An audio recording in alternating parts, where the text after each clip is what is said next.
Spoštovani gospod Škof Štumpf, nazadnje, ko so se pogovarjala pred kamerami, je to bilo v Murski Soboti, na studiu televizije AS.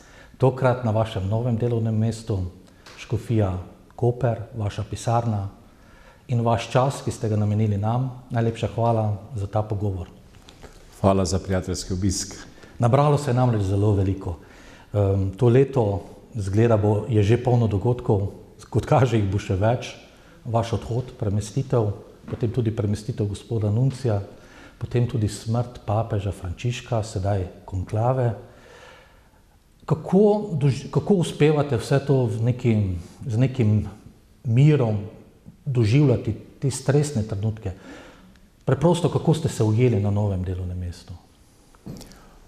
Tukaj najprej poudarim svoj prijateljski pozdrav poslušalkam in poslušalcem v Murski Soboti preko televizije AS. Sem vesel, da se tako ponovno srečamo.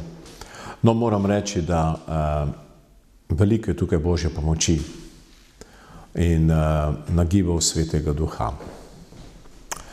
Kot sem že omenil, ne bi se rad preveč ponavljal, prehod ni bil lahak iz Murske Sobote v Koper, zato ker ta škofija je moja srčna škofija.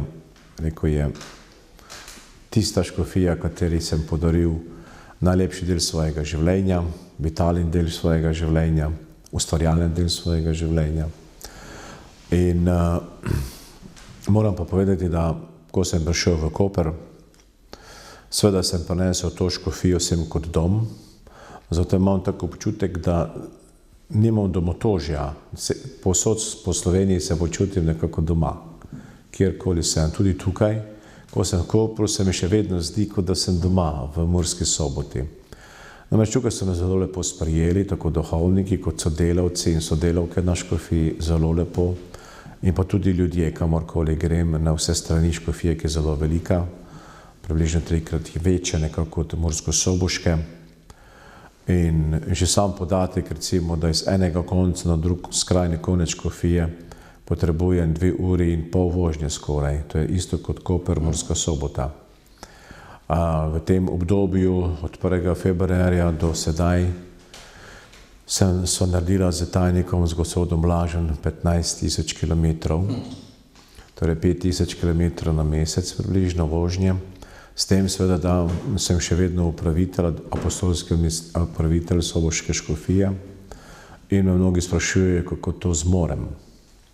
Gre z veseljem. Moram reči, da nimam stresnih obremenitev, utrujenost pride včasih, zato si vzamem tudi kakšen dan, nekoliko mogoče za rekreacijo več ali pa tudi počitek.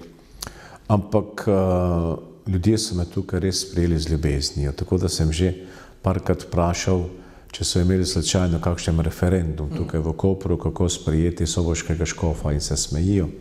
Ne, poznamo vas, poznamo vaše besede, vaša sporočila, vaše delo, dobrodošli med nami, veseli smo vas in hvaležni tudi, da ste sprejeli in prišli, čeprav vemo, da to za vas ni bilo lahko. Druga stvar, tukaj najdem veliko Prekmurcev oziroma ljudi, ki so povezani s Prekmurjem. Imajo sorodnike v Prekmurju oziroma Prekmurci jih imajo tukaj. Tako da neverjetno, kako sta Pomurje in Koprska škofija, torej ta naš primorski del, povezani med seboj z sorodstvi, z znanci, z prijatelji. Gremo recimo na kakšno turistično kmetijo, se čudimo dobrotam in jih okušamo, seveda jih ocenjujemo kot pristne mesnine tukajšnje dežele, potem jim pa povedo, ja, ampak živalce, iz katerih je narejen ta pršut ali salame, klobase, so pa iz Vržeja ali z Goričkega. Torej se pravi, ljudje hodijo tudi tja nabavljati te dobrine, da potem lahko te proizvode dajo ven. Tako da je povezava in tudi sem vesel, da zdaj recimo že duhovniki Soboške škofije bodo prišli sem junija na tako imenovani mesec oziroma dan posvečenega življenja oziroma duhovniškega posvečenja, Die Sanctificationis, sem v Koper na obalo, dočim tudi nekateri naši duhovniki, kar dve dekani, bosta po to isto prišle v soboto. Potem bomo šli tudi na dnevni izlet iz Soboške, torej iz Koprske škofije oziroma iz uradov Koprske škofije, Mursko Soboto in v okolico, tako da imamo že rezervirana mesta, tako za Sveto Mašo, kot tudi za, rekel, za tisti priboljšek v smislu dobre kulinarične mize popoldne. Torej je lepo, je dinamično, veliko dela, torej moram si vzeti res iz koledarja, ki je čist prečrten, napisan, na novo, narejen kakšen dan, tako da se človek težko znajde, kaj, kje, kako, ampak gre. Sodelavci so odlični in moram reči, da tudi duhovniki z veseljem prihajajo na škofijo v različnih zadevah, torej vsak dan kakšen na pogovor, na svet ali pa tudi povabila, recimo v župnijo. Tako da včasih imamo 2-3 dogodke dnevno na župnijah, recimo 2 birmi, pa še potem Sveta Maša za bolnike ali pa birma, pa Sveta Maša za gasilce in podobno. Tako da dinamika je in se veselim, Bog samo daj zdravje in moči, da bo šel naprej. Vse to ravno, ne? To zaposlenost človek verjetno z veseljem na sebe prevzame, ker se zavedate, da gre za poslanstvo, ne? Zdaj celo dvojno, kot rečeno, kot ste rekli, ste še vedno apostolski administrator Soboške škofije. Nekako smo zato tudi prišli k vam, ker smo takrat rekli, da vam obljubimo, da s tem izpolnjujemo svoj dolg, da vas obiščamo, ker ljudje so se navadili tudi na najine pogovore, škof mimo Prižnice, ker ste ravno to bližino škofa do svojih duhovnikov, do svojih vernikov, tudi preko našega medija želeli narediti, kar se da, torej vsakdanjen, blizu vsakemu. In v teh funkcijah, ko ste, ne, vi poleg tega, da torej ste škof, ordinarij za Koprsko škofijo in potem tudi apostolski administrator, ste še tudi pri Slovenski škofovski konferenci predsednik komisije za ekumenizem in medverski dialog. Torej še to, torej tu je še potem tudi Ljubljana vmes, Murska Sobota in kot ste rekli, kilometri se nabirajo, energijo je nekje potrebno imeti. Enako bova zdaj na koncu tega najinega pogovora poskušala vse tako nekako zaobjeti še z tega pastoralnega, osebnega stališča, vendarle bi se morala dotakniti po moje najbolj vroče novice, ki seveda vas tudi, vse nas, pa vas še verjetno nekoliko posebej, zadeva je sedanji konklave. Ko smo prišli sedaj k vam, smo opazili, da tu spremljate. Kaj pogrešate, oziroma ste imeli morda namen to spremljati tudi v živo v Rimu, oziroma kaj si obetate od konklav? Torej, to spremljam jaz z molitvijo, tudi z pogovori, tukaj z ožjimi sodelavci, potem seveda tudi preko medijev, sem hvaležen medijem, da sedaj ta dogodek prenašajo neposredno. Tako da je to čisto dovolj, ker seveda dolžnosti še ostajajo na škofiji, zdaj smo v dobi kanoničnih vizitacij, srečavanj z birmanci, starši, botri, potem pa tudi Svete Maše imamo z njimi oziroma veliko spovedovanja in tako da smo tukaj kar zaposleni. V tem smislu, da ni mogoče zdaj iti v Rim, zato da bi to spremljal. No, z druge strani pa seveda je to zmotilo vaš delovnik nekako? Ja, predvsej, ko je že papež Frančišek umrl, nenadoma, nismo tega pričakovali na velikonočni ponedeljek. 10 do 10 sem bil za krsti, da sem se pripravljal za birmo v župniji Hrušica. To je tukaj proti Hrvaški župnija, hrvaški meji. No in mi je prišla novica, da je umrl papež, sprva nisem verjel, potem so mediji to hitro raznesli okrog in seveda smo se že potem pri tej sveti birmi spominjali papeža Frančiška z veliko hvaležnostjo, spoštovanjem vsem otrokom, pa mislim birmancem in staršem dejal, ste v zgodovinskem momentu, zdaj prejemate sakrament svete birme, ko je papež umrl in pa ko je seveda vsa cerkev moli za papeža in nekako čuti stisko in sedaj že imate priprošnjika v nebesih. Potem pa že, ko se cerkev tudi ozira naprej, že v novega Petrovega naslednika. Seveda, takoj so potem tudi mediji tukaj z Kopra kontaktirali mojega tajnika Blaža, da je Škofu dosegljiv za izjavo. Seveda Blaž jim je povedal, da to ni mogoče, ker je Škof službeno odsoten in seveda bilo je potrebno takoj določiti termin. In to je bilo 2:30 popoldne, so me čakali že na dvorišču, da sem dal prve izjave, to se pravi, sem prišel od Birme. In potem v 4 popoldne pa sem imel že na Markovcu sveto mašo ob 60-letnice revije Ognjišče in 30-letnice Radio Ognjišče. Tako da je bil to cel dan. In potem pripraviti hitro izjavo za javnost ob smrti, ker tudi to so pričakovali. Seveda tukaj moramo tudi vedeti, da smo na dvojezičnem področju v Kopru in je treba tudi izjave pripravljati v italijanskem jeziku. Ampak zahvaljujoč svojim sodelavcem je to zelo hitro šlo. Tako da že zdaj, ko se mi dopogovarjajo, mediji že drugi tudi trkajo na vrata za izjavo ob izvolitvi novega pape oziroma poteku konklav. Tako da je treba biti nekako vedno naprej, že hvala Bogu, z mediji nimam težav. Ni mi potrebno ne vem kako dolgo tuhtati in iskati besede in tudi sporočila, kaj bom povedal. Tako da tukaj gre kar hitro in to je seveda velika pomoč in tudi velika prednost. Seveda, kar se tiče tega konklava, ja, konklave kot vsaka druga v 2000-letni zgodovini, čeprav z velikimi modifikacijami. Nekako konklave, ki ga poznamo danes, je približno star okrog 900 let. Prej, v prvem tisočletju, je prišlo do drugačnih volitev, tudi ko je rimsko ljudstvo volilo papeža.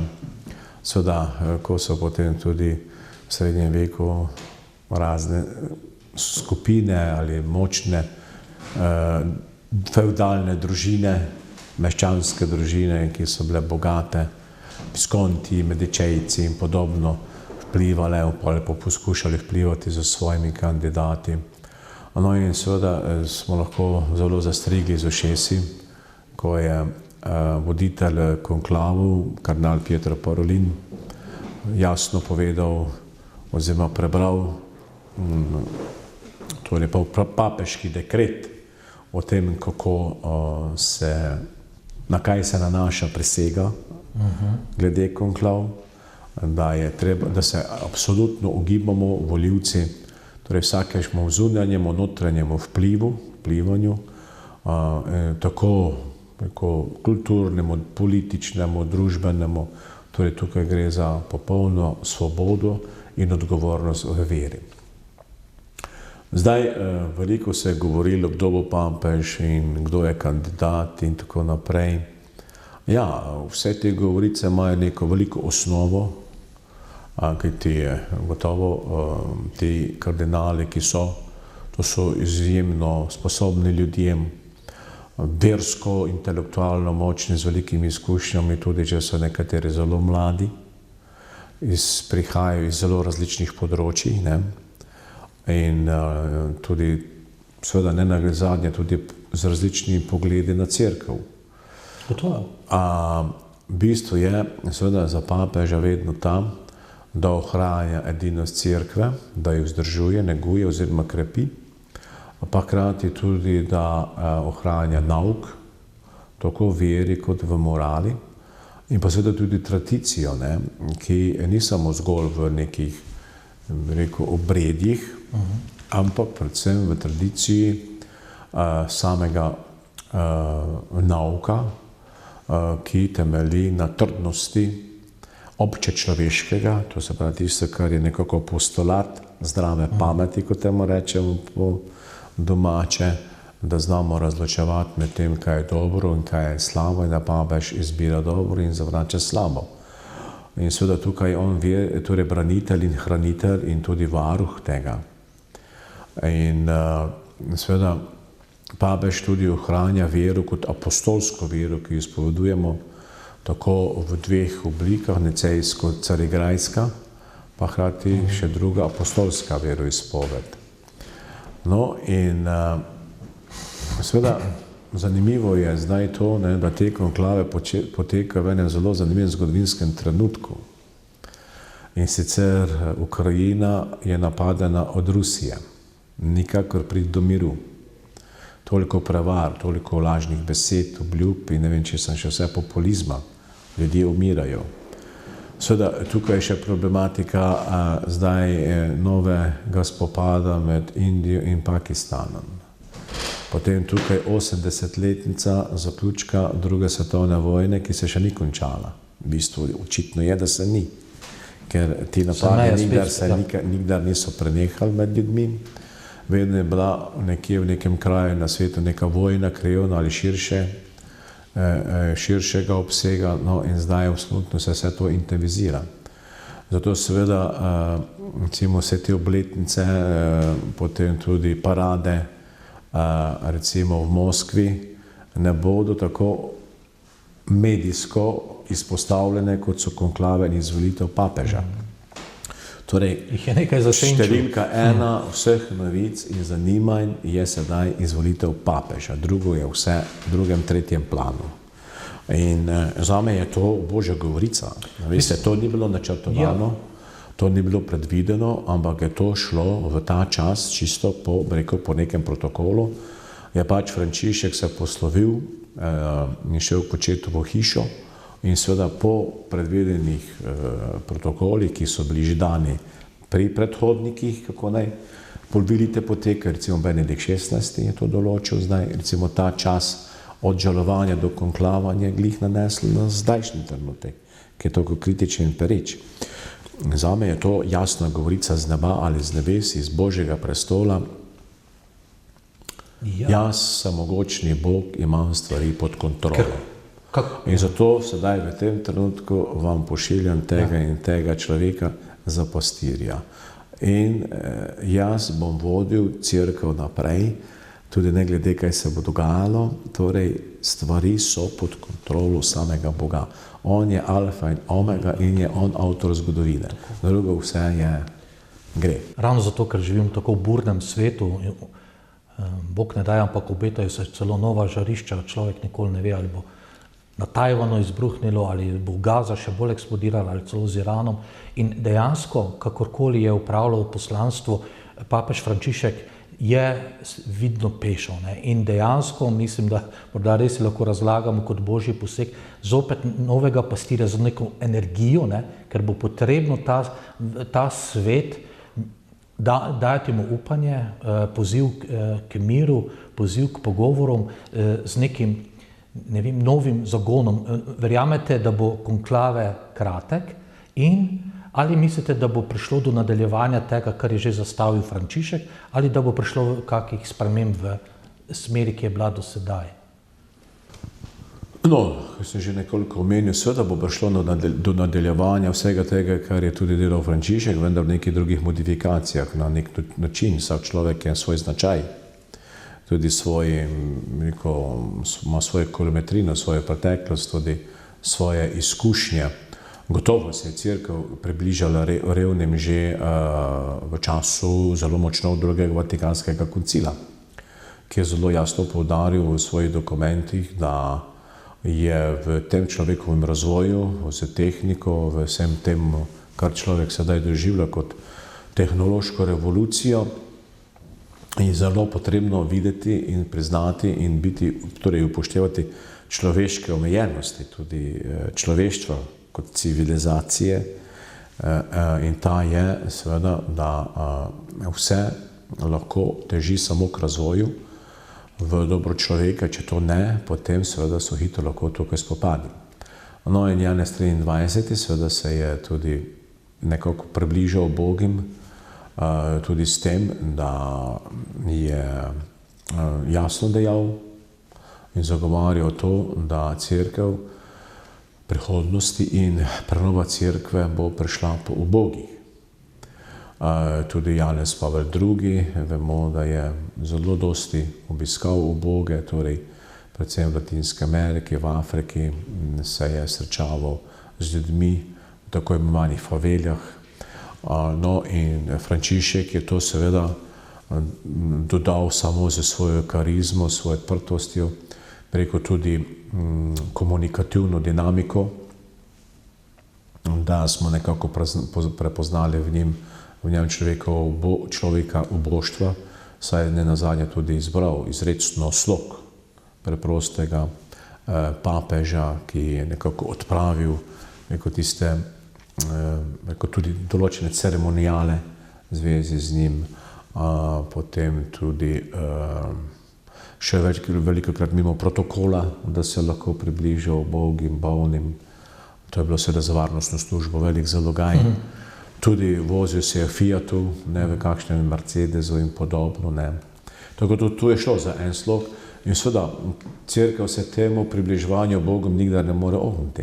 Vprašanje je seveda, na kakšen način bo to novi papež tudi izpostavil in pokazal, ker v bistvu je služba v Bogu in to je apostolat evangelija. Če cerkev ne služi v Bogu, potem to ni evangeljska cerkev, to je nekaj čist drugega, je neka organizacija, ki pač je.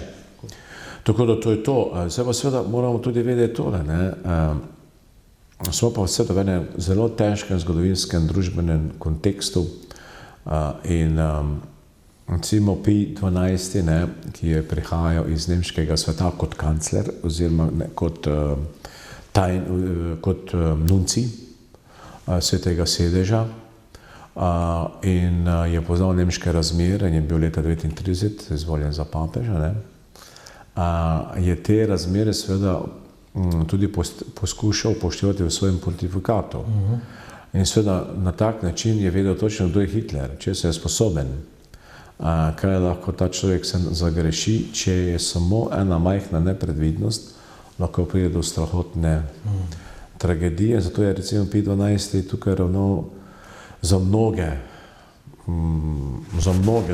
seveda tu so veliko tukaj potvarjanj in namernih zavajanj, da bi naj ravnal bolj odločno, da je bil nekako preveč diplomatski in podobno, ampak seveda v okviru te diplomacije je reševal mnoge Žide, ogromno jih je rešil, pa tudi druge, tako da je pač deloval zelo trezno, umirjeno in cerkev nekako tudi v drugi svetovni vojni, čeprav o velikanskih izgubah, tako ljudi, tako vernikov in škofov, duhovnikov, vendarle ostala in preživela.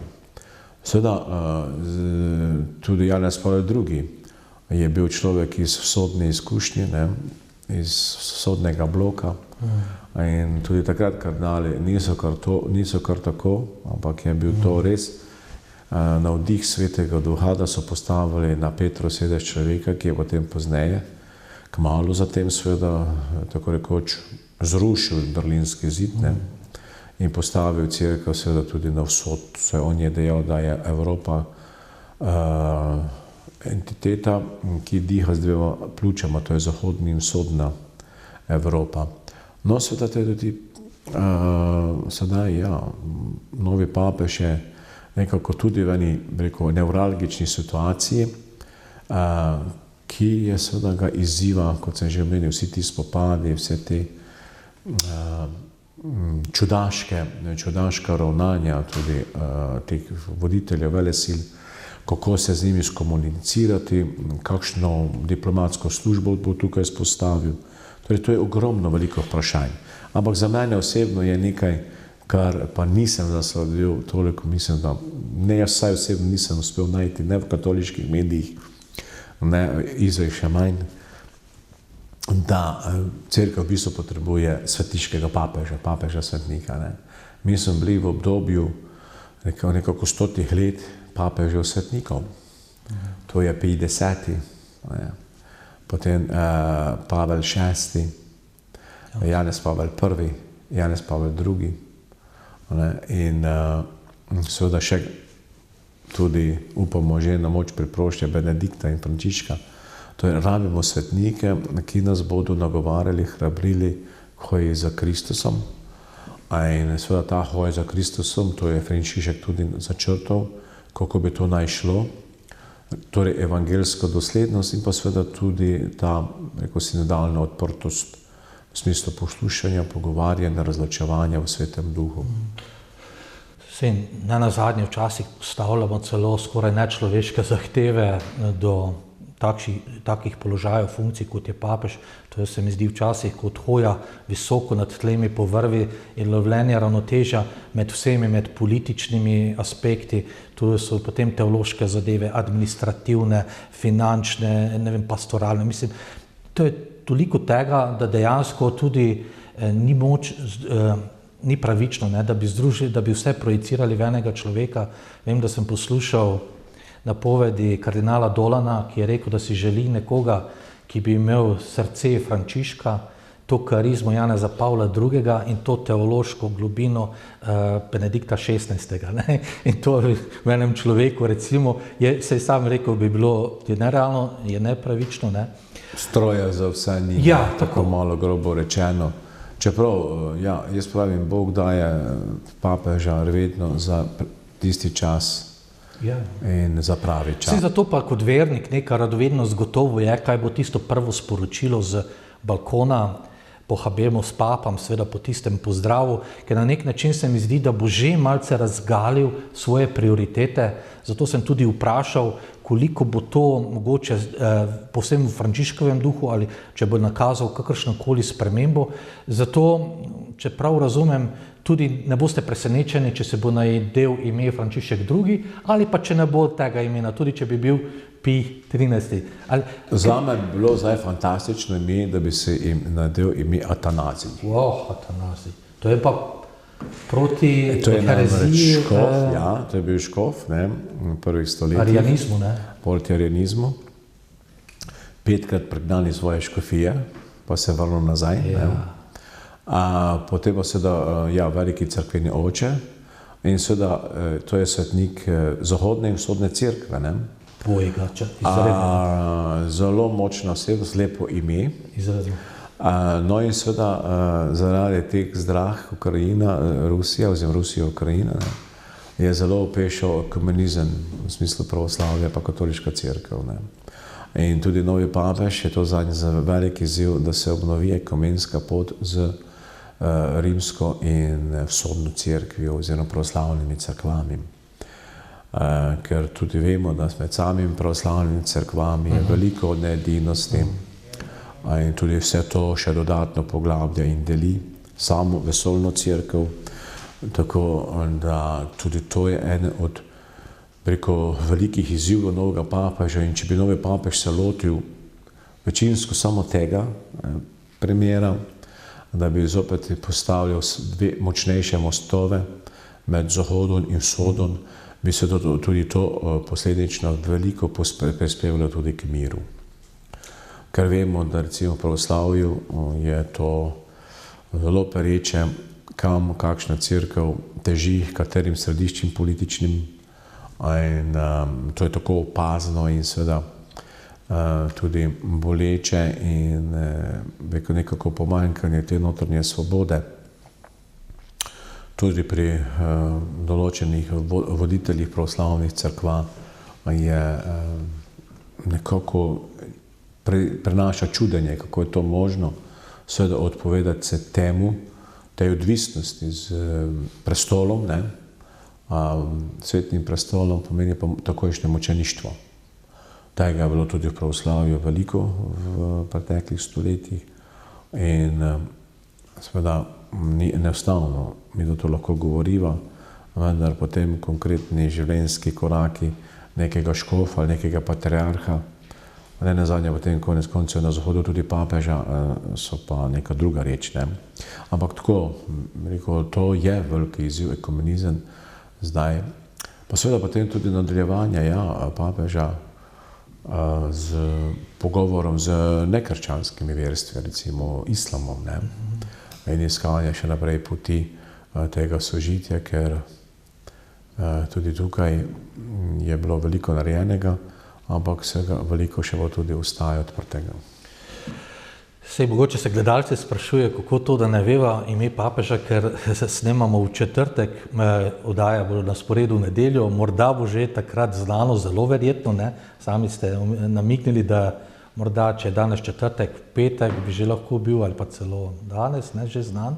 Tako da naj gledalce oprostijo, ker mi dva trenutno še ne veva, kdo je papež, morda bo, da še... Ampak obstaja to globalno neko pozitivno vznemirjenje, se mi zdi, ki ga ste omenili in ki ga je moč začutiti, ne, v neko težko, težko hočem reči, zelo hrepeneče, ne, to pričakovanje, da bo ta nov papež res dal tega upanja, ne, ker ta svet postaja vedno bolj tvegan, vedno bolj negotov tudi, kar se eksistence tiče za mnoge, ne samo države, narode, ampak dejansko se lahko zgodi tudi globalno, omenili ste, ne, obe sta jedrski sili, tako Indija kot Pakistan. In se mi zdi, da to, kar ste tudi že nekako nakazali, ta dialog, kjer ste tudi vi predsednik pri Slovenski škofovski konferenci. Namreč bi se zdaj torej vseeno zopet obrnila nekoliko k vam, ravno glede tega vprašanja, ker nov papež gotovo bo tudi to poudarjal, vi ste v tej funkciji, kako z tega položaja, iz Kopra, iz koprske škofije, iz tega dogodka, ki je bil lani, ki je napovedan za letos, poskušate dejansko prinašati, oznanjati, ne nazadnje, mir med verami, ki je potem tudi mir med ljudmi. Tu mislim na te priprave na dogodek v Kopru, oziroma kako je to daleč, kaj bo glavno sporočilo? Ni enostavno. Namreč gre zdaj za drug forum v Kopru, ki bo 14. in 15. junija. A to je še čez dober mesec? Ja, čez dober mesec. Ja, to je tu. Delamo intenzivno, čeprav seveda veliko energije porabimo za to, da vabimo, spodbujamo, opogumljamo, da pridejo iz Balkana sem voditelji. Ker se vidi tukaj prav to, kar so prej rekla, ta strah in tudi nekako nelagodje drug pred drugim, tako v pravoslavnem svetu, kot tudi med pravoslavnimi in muslimani. In tako, recimo, muslimani se zelo želijo, da bi bila udeležba na forumu čim večja, čim bolj številčna, tudi z pravoslavne strani. Tako da tukaj nam res gre veliko časa za to, da vabimo, spodbujamo in seveda še zbiramo tudi prijave. Tako da ta forum v Kopru, zdaj že drugi, je, rekel, kar zahteva veliko energije, volje in vere. Tudi seveda strani Svetega sedeža nismo mogli dobiti zdaj zaenkrat nobenega kardinala, tako da pridejo samo, rekel, predstavniki teh dikasterijev za kanonizem pa medreligijski dialog. To so tajniki ali pa kakšen podtajnik. Seveda vemo tudi, da zaradi nekako nejasnosti, negotovosti, kaj bo s papežem Frančiškom, kaj bi se vse dogajalo z njim, seveda zdaj po konklavu se bodo ponovno formirali vodstva dikasterijev, čisto na novo. To bo nekaj časa trajalo, ne, da bo prišlo do, rekel, konsolidiranja teh dikasterijev in za funkcioniranja. Tako da smo rekli, mi forum imamo, kdor pride, naj pride, kdor voli, nek izvoli, mi ga bomo imeli. No, lahko rečem, torej pride pa belgradski kardinal, nadškof Vladislav Nemet, on bo prišel in tudi bo imel, torej bo tu aktivno sodeloval. Potem, če ne bo nobenega predstavnika, ne, iz Vatikana, potem bi on tudi prevzel vodenje svete maše v nedeljo z procesijo svetega Nazarija. Čas svetega Nazarija po koprskih ulicah, to zelo močno podpira tudi koprska občina. To je bilo ob 1500-letnici Kopra, lansko leto, zelo lepo, in so tudi na občinski ravni rekli, da bi s tem nadaljevali in mi to podpiramo, ne. No, sam dogodek v soboto se ob 10. začne z predstavniki. Torej pridejo tudi mufti iz Sarajeva, to je potrdeno, iz Ljubljane, iz Tirane. Potem pride tudi predstavnik srbskega patriarha, torej škof, ki upravlja zagrebško ljubljansko metropolijo, torej VD, namestnik patriarha za to škofijo in škof Buenos Airesa, škof Kiril. No, potem tudi pride predstavnik Carigrajskega patriarha, ta metropolit. Pride potem nadškof iz Izmirja, naš Martin Kmetec. Potem pride tudi iz Bukarešte škof, torej pride tudi pravoslavni metropolit Štefan za grško pravoslavno cerkev. Potem je kar uspelo. Pridejo potem tudi sosednji italijanski škofje. Ja, seveda, ampak pravim, zelo smo veseli in mi se veselimo vsakega tukaj, zelo dobrodošli. To je veliki dar, da pridejo, ne? Ampak veseli pa bomo enkrat, ko prišli tudi poglavarji, recimo, prvi med enakimi, kot se temu reče, ne? Ampak zaenkrat je to dobro. Ampak bomo ob 10. začeli nekako skupnim, pride tudi predsednica republike, vabljen tudi predsednik vlade in nekateri ministri, pa seveda vsi predstavniki družbenega, kulturnega življenja, tudi v Kopru in v Sloveniji, torej znanstvene ustanove tudi, univerze. No in bomo se predstavili drug drugemu, potem pa imamo nekako 8 velikih govorcev in potem nekako 10-12 manjših, torej 3-4 minute manjših govorcev, torej govorcev z krajšim timingom ali terminom in seveda pogovor. Vzporedno s tem bodo imeli debato tudi in sicer mladi, ki bodo prišli z temi predstavniki iz Balkana oziroma tudi iz srednjih šol, katoliške, pravoslavne in muslimanske srednje. In seveda pogovor bodo oni imeli tudi, tako kot predstavniki verstev, o skupnih vrednotah življenja, ki botrujejo miru. Te teme etične vrednote življenjske, ki govorijo o miru. No, potem bomo imeli nekako skupno kosilo, ne bomo nič ločeni, bomo že skupaj. Tukaj, vse se bo dogajalo tukaj v dvorani Svetega Frančiška. No in potem bomo popoldne imeli še potem tudi neko tako skupno izjavo, skupno molitev, vsaka skupnost za sebe. In potem imamo zvečer slovesten koncert slovenskega okteta, ki tudi pripravlja pesmi na to temo. Tako malo iz katoliškega, pravoslavnega in tudi muslimanskega okolja. No in potem naslednji dan je sveta maša v čast svetemu Nazariju. Tako da dogodek bo lep, pomenljiv. Jaz mislim, da v teh težkih trenutkih, ko je tudi Balkan, veliko zopet nov sod smodnika,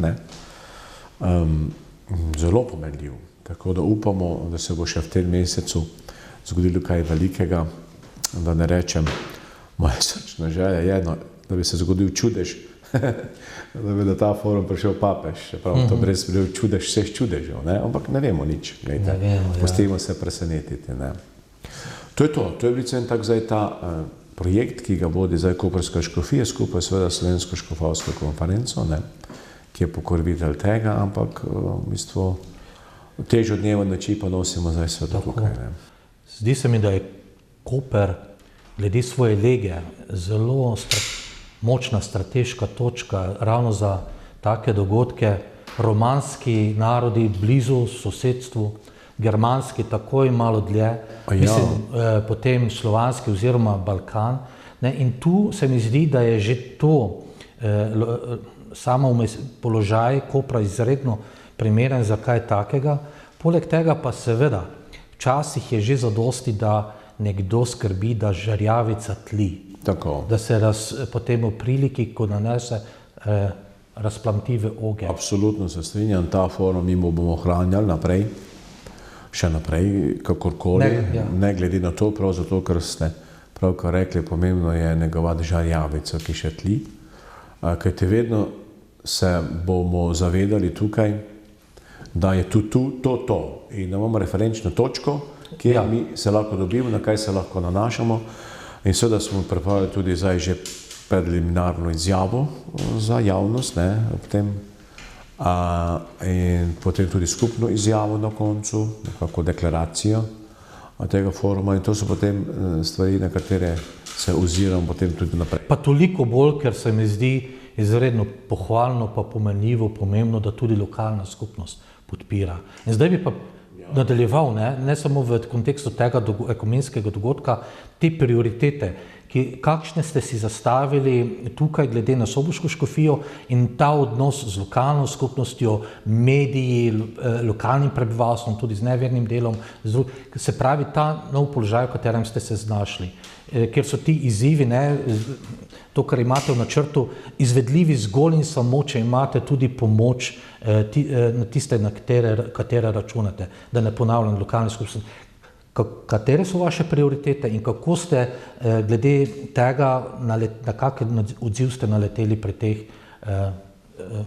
mi rečemo, deležnikih, gre pa torej za partnerje, podpornike, inštitucije, lokalne skupnosti in tako naprej?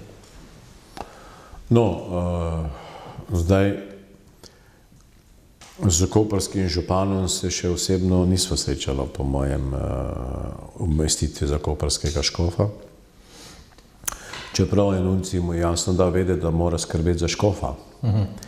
Takrat v govoru, ampak seveda tudi je treba vedeti, kaj to pomeni skrbeti za škofa ze strani župana.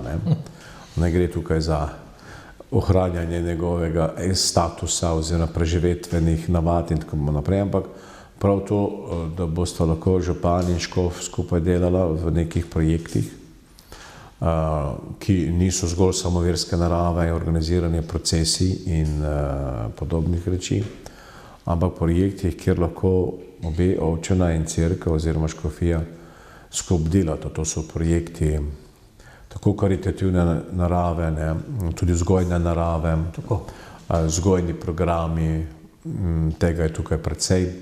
Tako da moram povedati, da moji sodelavci tukaj kot generalni vikar, stolni župnik, sta nekako bolj tukaj kapelarno navzoča tudi v občinskih strukturah. Tudi zdaj, naprimer, kot sem že prej omenil, občina daje na razpolago tudi prostore za forum, prostor sam zunanji kot trg, tu potem kot stavbo, tako da tukaj nam gre zelo naproti. Tako da do konkretnih projektov in načrtov ali nekih vizijskih zadev za prihodnost še tukaj ni. Seveda imamo tukaj ne samo občine Kopra, imamo tukaj še druge občine. Mi imamo tukaj Gorica, Nova Gorica. Obe Gorici sta kulturni predstavnici, torej predstavnici evropske kulture. Tukaj seveda nažalost na našem delu slovenskem do kakšnih posebnih sodelovanj strani cerkve in občine ni prišlo. Dočim na nasprotni strani, Stara Gorica, mi rečemo, ali Italijanska Gorica, občina oziroma država in cerkev sta z roko v roki, imata skupne projekte. Seveda, jaz sem rekel tudi našim duhovnikom na goriški strani, vi delajte to, kar ste se začrtali v okviru cerkve in je to. Naredimo tistega v okviru, kar je možno. Zdaj, seveda, škof pride, ima mašo tudi za kako slovesnost, zdaj bo soboto imel mašo za gasilce, recimo, za to regijo, severno, primorsko. To lahko rečemo, da to lahko v okviru tega projekta, čeprav je to bolj pobožnost, ki je tradicionalna že zaradi svetega Florjana. No in ja, gledajte, nadškof Radeli me je povabil osebno in hkrati tudi župan Italijanske Gorice, s podpisom, vabilom, lepim, k maši in potem na velik dogodek, ko sta se srečala Sergio Mattarella, ne, in pa potem tudi naš gospod Pahor, bil že predsednik, in sta bila tam odlikovana za to njuno medsebojno sodelovanje v dobrobit torej Slovenije, Italije oziroma teh območij tukaj. No in Sergio Mattarella je posebej poznaval v svojem nagovoru koprskega škofa. In pa šel mi dvakrat tudi roko dati. V priču vseh. In se rekel potem nadškofa Radelija Goriškega, ki je pa predsednik italijanske Caritas. Kdo je Sergio Mattarella to povedal? Je rekel, jaz sem povedal, da vas pozdravi. To so, rekel, eni taki pomembni signali, ne? Torej, si zelo želi ta nadškof tudi sodelovanja. Tako da, seveda imajo tu ogromno veliko odprtih vprašanj, ne? Ki jim ni konca. Jaz pravim tukaj, potrebno je biti zelo potrpežljiv, odprt, gledati, premišljati, moliti, kot sem začel, ko pred 3 meseci dejal, pa seveda potem nekje tudi z modrostjo ravnati. Zato, ker stvari so tu zelo občutljive, ranljive, bolijo, so da veliko odprto vprašanje tukaj za nas tudi torej pokop pomorjenih. To sem vas hotel tudi vprašati. To je cel kup, tukaj imamo grebišče in tako naprej. In seveda jaz sem se zelo tudi k temu zavezal, da bom podpiral vse pobude, ki stremijo k temu, da se ti ljudje dostojno pokopljajo, kot je rekel naš škofov vikar za leto Evropske prestolnice in kulture Bogdan Vidmar, da ti ljudje imajo pravico do cerkvenega pogreba in ta se še ni zgodil. Zato mora cerkev tu pristopiti tudi s to obliko solidarnosti in pomoči. Tako da, seveda druga stvar je tukaj ta, da zelo so mi hvaležni Italijani na tem območju, da ko mašujem na teh mešanih območjih, jezikovno mešanih območjih, tudi italijansko vedno izpostavim svoje misel v pridigah ali kakšen nagovor ali po torej programu, tudi podpiram njihove kulturne, torej verske prireditve, tako da so hvaležni in mi se tudi osebno pridejo tudi zahvaljevati, torej da nekako čutijo to solidarnost, prisotnost škofa tudi za njih, kajti tudi oni so naši verniki. Seveda, vse je še pa odprto glede obiska v Trstu, v Vidmu in pa seveda tudi na Hrvaškem, v Reki, v Poreči. Tako da front je veliko. In ravno tu pride do izraza, tudi neka kilometrina, ki ste si jo že nabrali. Človek se začne zavedati, da nima čarobne palčke, da lahko so nameni še tako dobri, načrti še tako plemeniti, to, kar je možno, kar ni, morda bo čez čas možno. Vse skozi je treba ohranjati to neko pozitivno naravnanost in odprtost za dialog z vsakim, seveda, ki želi nekaj dobrega storiti skupaj z vami. Bi pa omenil, da treba pa črpati to zaupanje, vero, da nekdo vendarle od zgoraj bdi tudi nad vami, da vas podpira v teh namenih. In tu bi malce omenil, da tudi tu ste iz škofije z znanimi Marijinimi svetišči prišli še v eno škofijo, za Sveto Goro, tudi znano Marijino svetišče. Od Marije se ne da pobegniti. Ne more. Tudi če bi želeli. Od Marije k Mariji. Od Marije ste šli. Ja, seveda. In ta vernost, kako je tu doživljate primerjavi prek Murje, pa tudi Glejte, jaz sem bil zelo pozitivno presenečen, tu mi rečejo, ja, pa Koper je nekoliko območje, kjer ni toliko vernih, kjer ne hodijo v cerkev in tako naprej, Ampak, ko grem v koprsko stolnico, je nenehno kdo noter, ali kot turist, ali kot vernik, ampak vedno so ljudje noter. Potem tudi sam nadaljujem s to prakso, ki sem imel v soboti, da vedno zvečer v petkih 1 uro pred mašo spovedujem, potem mašujem. In je veliko ljudi pri spovedi, tudi tukaj, od vse posod pridejo. In to z različnih kategorij, različnih stanov. Pred veliko nočjo, v tistem 2 tedna pred veliko nočjo, je bilo spovedovanja po župnijah in v koprske stolnice zelo veliko, tako da smo imeli dnevno dežurstvo z 2 spovednikoma, celodnevno dežurstvo. Je bilo veliko spovedovanja. Tudi jaz sem spovedoval takrat kakšen dan in pomagal. In spovedi zelo lepe, zelo poglobljene. In sedaj se pojavlja trend katehumenata, torej odraslih, ki sprejemajo zakramente. Tako sem jaz na velikonočno soboto, torej veliko soboto zvečer tukaj krstil in birmal 16 odraslih oseb. In med njimi doktorje znanosti, manekenke, kakšnega športnika in tako naprej. Sinova, ki sta očeta pripeljala k birmi, odrasla sinova. Potem mama, ki je bila pri birmi, hčerka je bila krščena in birmana, druga sestra, ne, je bila pa obema botra. No.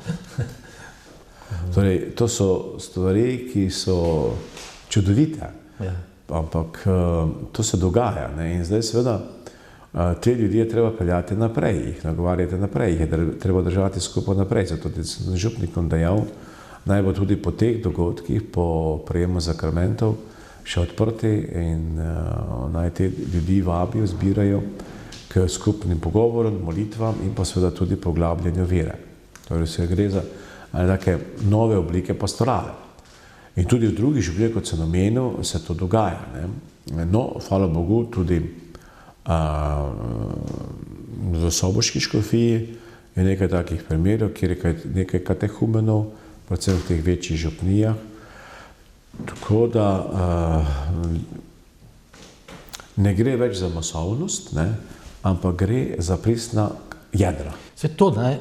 Kaj cerkev je? Omenila sva, konklave novega papeža, torej ta globalnost, vesoljnost cerkve, vse to katoliška pomeni, vesoljna, univerzalna, ampak je pa tudi ta osebni nivo, ne? Od te vesoljnosti, globalnosti do tega, da nekdo kot katehumen, kot odrasel želi prejeti zakramente. Torej cerkev se odvija in živi na vseh teh ravneh in ne nazadnje vi ste razpeti med vsemi temi skoraj že od ekstremom, ne, od nekega posameznika, ki k vam potrka na vrata, do tega, da pripravljate torej medversko srečanje na nivoju svetovnih verstev.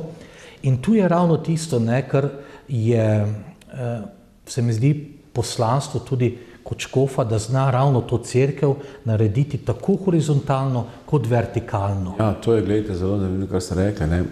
Tudi kar se tiče verstev, ne. Mi tu na lokalni ravni med seboj se izjemno dobro razumemo. Tako župniki, tako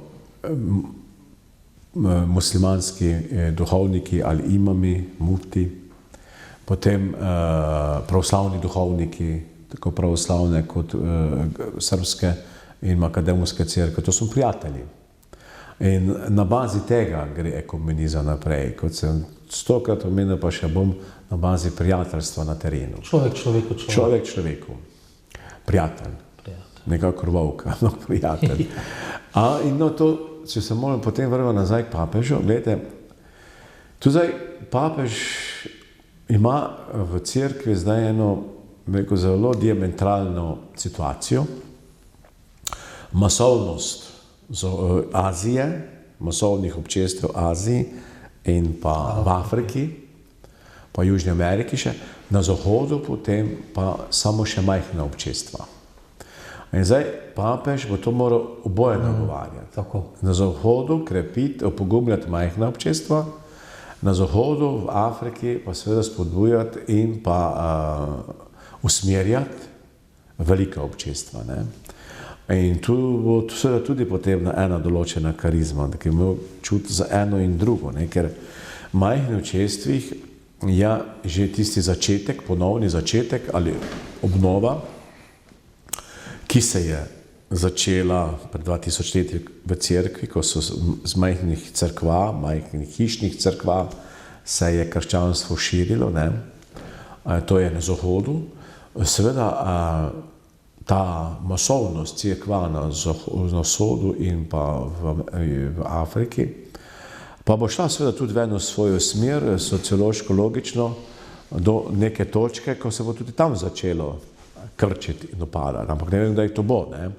Tako da tukaj gre za eno valovanje in pomembno je povsod, kjer smo, ne glede na situacijo oznanjati evangelij vis-a-vis. Seveda imamo evangelizacijo po medijih, pa imamo evangelizacijo po tudi drugih sredstvih, ampak vedno še ostaja evangelizacija vis-a-vis v živo, od človeka do človeka. Tu bi vas lahko prekinil, ker kar me je res pozitivno presenetilo takrat, ko smo se srečevali v soboški škofiji, koliko ljudi ste poznali osebno, po imenu. Neverjetno, pa tudi rodovne odnose, pa vse. A vam ste se to tudi zadali, da boste tu čim več ljudi poznali po imenu, po tem osebnem kontaktu? Ne? Ker absolutno. Se že tudi srkati vsa ta imena. Absolutno. Vse drugače ne bo mogel funkcionirati kot škof. Vsaj kot škof, ki si ga želi danes cerkev, ki je blizu ljudem oziroma diši po ljudeh. Ne? Tako da zdaj intenzivno delam, da se zapomni imena župnikov. Si mislim. Imam narejeno, mi je tajnik naredil Blaž zvezano z gibonko oziroma s fotografije in podatke o njih in potem gre na fotografije in se učim imena, priimke, kam kdo spada, ki je. Tako da nekaj mi že uspeva, seveda bo še pa treba, prav tako je tudi z ljudmi. Tako da že malo sprašujem po ljudeh, kdo je, kaj je, odkje prihaja, kaj dela. Je seveda to... Pomembno in naporno in težko. Se pravi, tam sem bil doma v Pomurju, ne?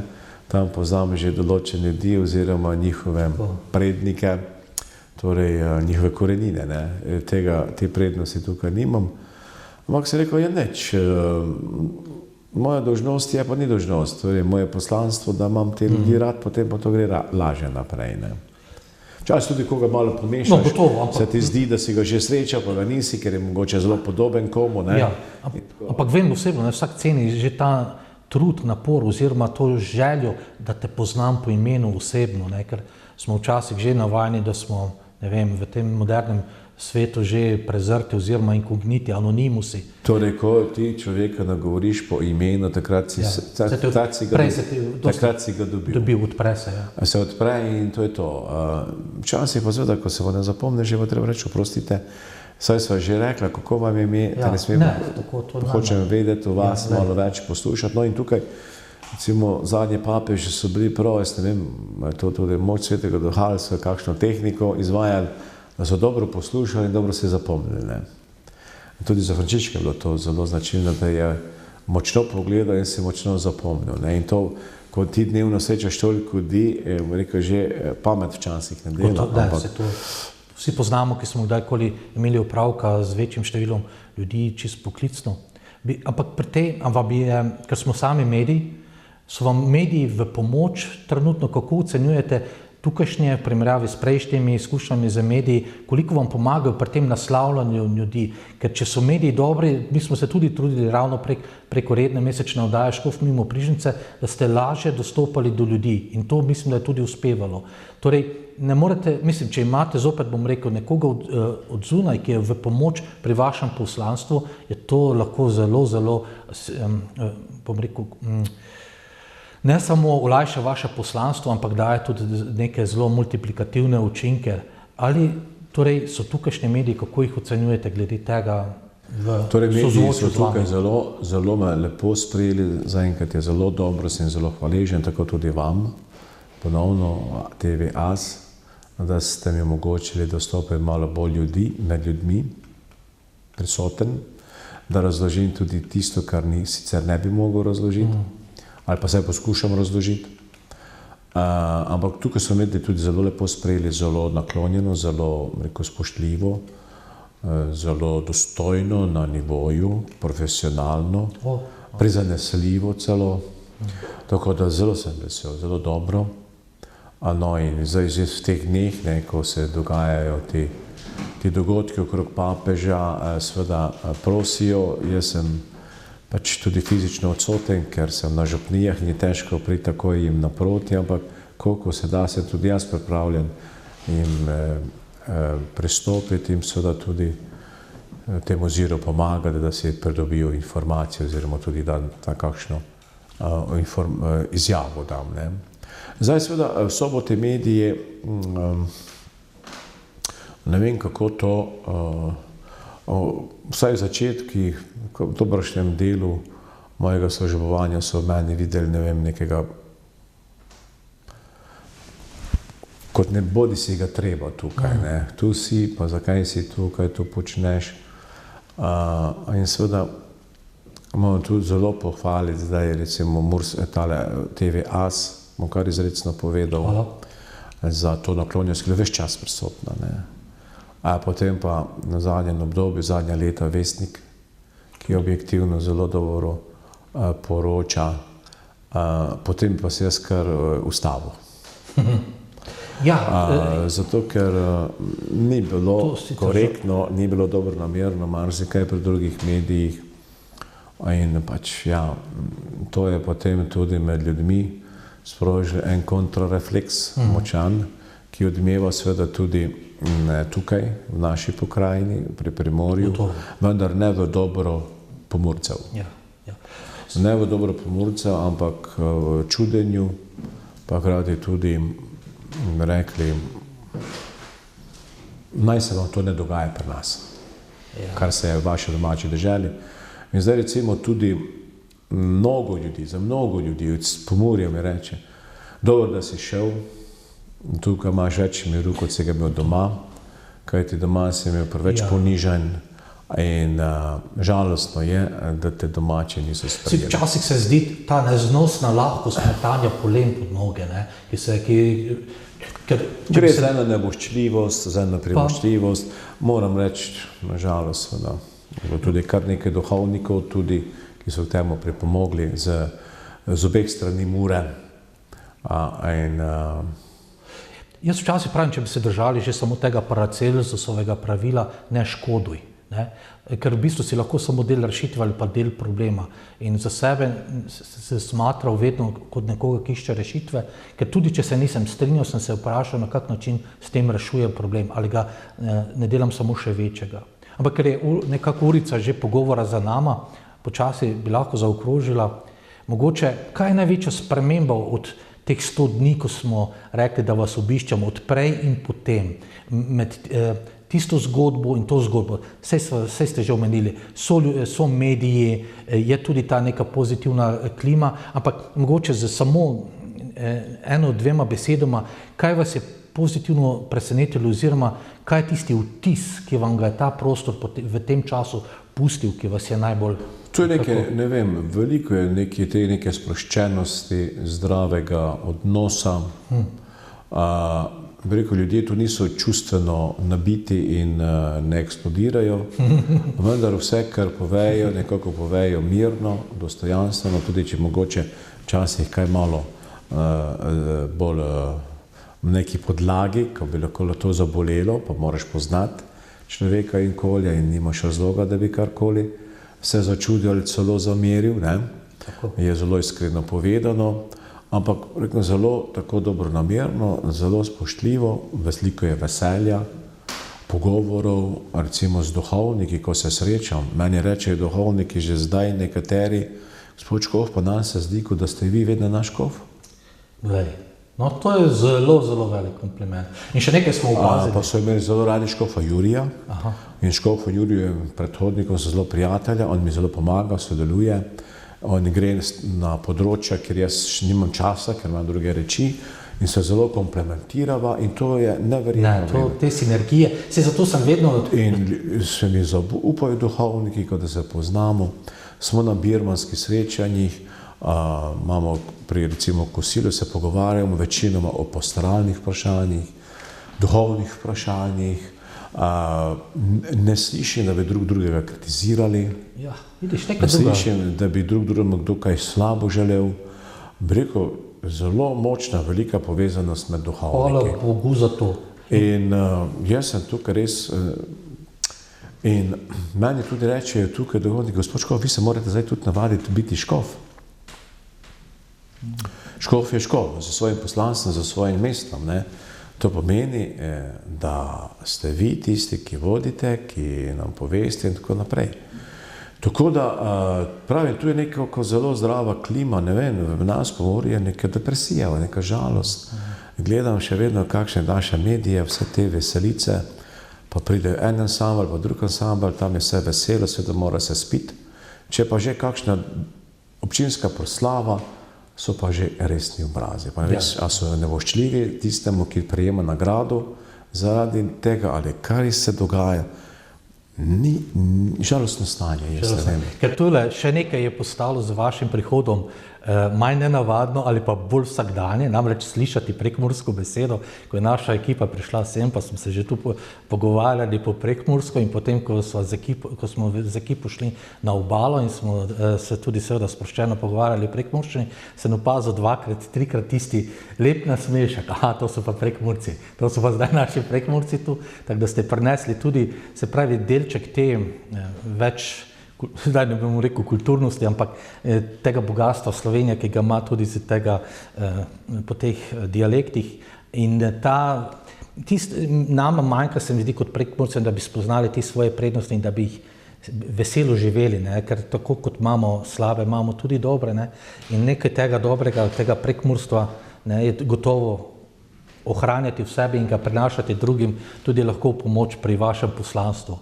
Za konec bi to zaokrožil samo še s tem, večkrat ste omenili v naših pogovorih tudi sanje, ne bom rekel, da so bile pomenljive, ne bom rekel preroške, ne. Kako spite tu? Ali ste že imeli kakšne pomenljive sanje? Kako vam je tudi prostor z vašim bioritmom? Svim dobro, hvala Bogu, ker vsak večer gremo trujen tako, da samo padeš, ja. Ker je toliko stvari, se dogaja, en dan ni enak drugemu, tako ja, spim dobro. Seveda, jemljem si pa tudi, koliko je le možno ta privilegij, da grem tukaj 10 minut dol od Škofije proti obali in na sprehod, ob morju. In potem grem tja proti Žesterni, ali nazaj, moram še zdaj eno traso najti za kolo. To je nujno, tako da, hvala Bogu, je to res, rekel, živci so mirni, sproščeni, kljub temu, da me nekateri sprašujejo, kako to se zmorem, vse te razdalje, vse te obveznosti, ampak jaz upam tudi, da bo tudi Murska Sobota dobila čim prej novega škofa. Sem tudi nunciju, gospodu nadškofu Jean-Marie Špajh povedal, zdaj ko odhaja, naj obenem poskrbi, da bo v soboto takoj prišel čim prej škof. Seveda, zdaj na žalost je prišlo do smrti papeža Frančiška, preden se bo, kot sem že rekel, tudi spostavil funkcioniranje dikasterij za škofe, kjer se te stvari tudi odločajo, bo najbrž nekaj časa, ampak Bog nam daj čim prej tako kot novega papeža, tudi novega soboškega škofa. Jaz upam, da ko se ta oddaja gleda, da že vemo, kdo papež je, vemo, kdo je koprski škof, vemo, kaj želi. To ste nam povedali, monsignor dr. Peter Štumpf. Najlepša hvala za ta pogovor. Hvala vam tudi za obisk, pa še kdaj.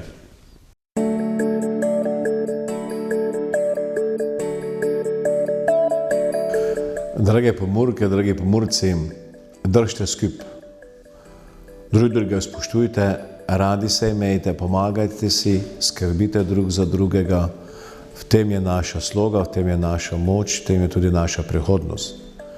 Časi, v katere smo postavljeni, niso lahki, so pa lahko lepi, če z ramo ob rami, v srcu, gremo naprej in seveda tudi, da drug za drugega mi, kristjani, molimo. Zato tudi z vas vse pozdravljam, blagoslavljam in pa hkrati tudi želim, da bi v tej naši pokraji v Muri življenje vedno kipelo.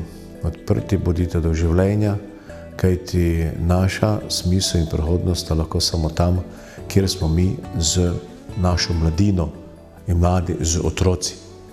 Kajti kot prostor ob Muri je lep, bogat, rodoviten, namenjen vsem in zato tudi je lahko vedno gostoljuben. Tudi tukaj v Kopru, kamorkoli grem, me ljudje reče, o, vi Prekmurci, vi Pomurci, vi pa ste ljudje širokega srca. Znate dati in podariti in takšni ostanete. In zato naj vas blagoslovi vsemogočni Bog Oče, in Sin in Sveti Duh. Amen.